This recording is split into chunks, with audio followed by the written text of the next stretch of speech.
अस्सलाम वालेकुम नाज़रीन, JN न्यूज़ HD के साथ मैं हूं नाइला भट्टी। नजर डालते हैं आज की अहम खबरों पर। District news reporter doctor Wajid Hussain Channar की रिपोर्ट के मुताबिक अलखिदमत फाउंडेशन बिहाड़ी के ज़रिए तमाम 95 माज़ूर अफराद में व्हील चेयर तकसीम की गई। इसके लिए मकामी शादी हॉल में तकरीब का इनेकाद किया गया। तकरीब से खिताब करते हुए नायब सदर अलखिदमत फाउंडेशन पाकिस्तान ज़कीरुल्लाह मुजाहिद और सदर जनूबी पंजाब डॉक्टर अशरफ अतीक का कहना था कि मुल्क में सैलाबी सूरत हाल हो, ज़लज़ला हो या कोई भी आफत हो, अलखिदमत फाउंडेशन लोगों को इस आफत से निजात दिलाने के लिए सबसे आगे होती है। और हम ये काम फोटो सेशन के लिए नहीं करते बल्कि अल्लाह ताला और उसके रसूल सल्लल्लाहु अलैहि वसल्लम की खुशनुदी के उसूल के लिए करते हैं।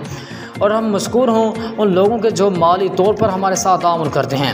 इसके साथ लोगों को सेहत की सहूलियात फराहम करने के लिए भी अलखिदमत गिरां कदर खिदमत सर अंजाम दे रही है। ज़राए सदर अलखिदमत फाउंडेशन बिहाड़ी अब्दुल अजीज़ भुट्टा का कहना था कि आज हम 95 माज़ूर अफराद में व्हील चेयर तकसीम करने के साथ साथ ज़रूरतमंद 45 घरों में राशन भी तकसीम कर रहे हैं। अलखिदमत फाउंडेशन न सिर्फ पाकिस्तान में बल्कि दुनिया भर में वेलफेयर के हवाले से काम करने वाली एक ऐसी तंजीम है जो अब किसी किस्म के तारुफ की मोहताज नहीं रही।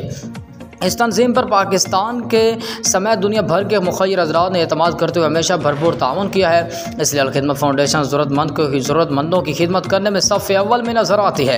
इस मौके पर सदर अंजुमन ताजरान बुरेवाला चौधरी रामेश चौधरी सरदार चौधरी हसीब सरवर रिटायर्ड सिविल जज चौधरी अब्दुल हफीज़ अली वकास हंजरा डॉक्टर इसरार अहमद शेख चौधरी तारिक महमूद और दीगर ने भी इजहार ख्याल किया।